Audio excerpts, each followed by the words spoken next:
দিকে ঢাকার বাইরেও নানা ধর্মীয় আয়োজনে পালন করা হচ্ছে আশুরা। বের করা হয় শোক মিছিল, যাতে অংশ নিয়ে শিয়া সম্প্রদায়ের মানুষ আহ্বান জানান মুসলিম বিশ্বকে ইসরায়েলি আগ্রাসন সহ সব জুলুমের বিরুদ্ধে ঐক্যবদ্ধ হওয়ার।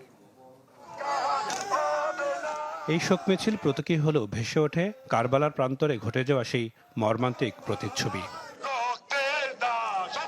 ইসলামের মূল বাণী থেকে বিচ্যুতি হয়নি বলেই সেদিন ইয়াজিদের বাহিনীর কাছে নির্মম হত্যার শিকার হন মহানবীর প্রিয় দৌহিত্র। তাই দিনটি বিশেষ তাৎপর্যপূর্ণ মুসলমানদের কাছে। সেজন্য বন্দরনগরী চট্টগ্রামের সদরঘাট ইমামবাড়ি থেকে বের করা হয় শোক মিছিল।